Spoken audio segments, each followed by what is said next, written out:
Sevgi o'zi insonni ixtiyoridan tashqaridagi narsa. Ya'ni inson xohlagan odamini sevib qolib, xohlagan odamini yaxshi ko'rib qolib, xohlagan odamini yomon ko'rib qololmaydi. Chunki bu insonning qo'lida emas.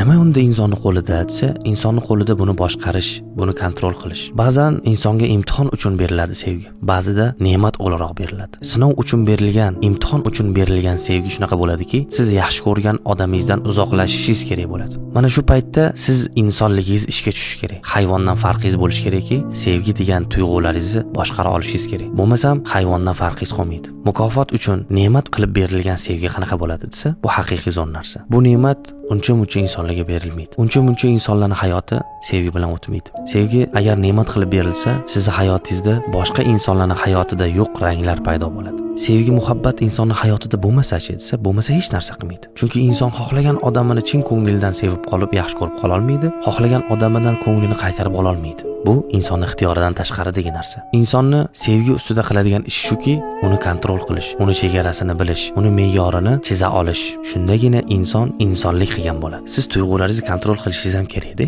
Unda o'ylab qarasangiz, tuyg'uni kontrol qilishga qodir bo'lmasangiz, tuyg'ularingizni talabini qondirib yurgan bo'lsangiz, aql degan, tushuncha degan narsani sizga nima kerak bor? Shuning uchun ham sevgi, muhabbat ne'mat qilib berilgan bo'lsa juda ham yaxshi. Lekin yo'q bo'lsa-chi desa, yo'q bo'lsa hech narsa qilmaydi. Yoshlarga shuni tushuntira olmaymanki, sevgi, muhabbat bilan ovora bo'lish erkak kishining hurmatini ancha tushirib tashlaydi. Bo'lsa yaxshi, bo'lsa zo'r, shukr qilib buni qadriga yetiladi. Bo'lmasam hech narsa qilmaydi. Bu yerda chegara shu bo'lsinki, erkak kishida g'ururi, oriyati, nomusi, chesti chegara bo'lsin. Uni sevgi, muhabbat deb sotib olmasin. Bu erkak kishiga yarashmaydi. Meni videolarimda, meni storieslarimda nazarda tutgan narsam shu. Men yaxshi ko'rmasin, kim yaxshi ko'rsa ham tashab ketsin demoqchi emasman. Kontrol qilishni o'rgansin demoqchiman. Bo'lmasam insonning tuyg'ulari halok qiladi uni.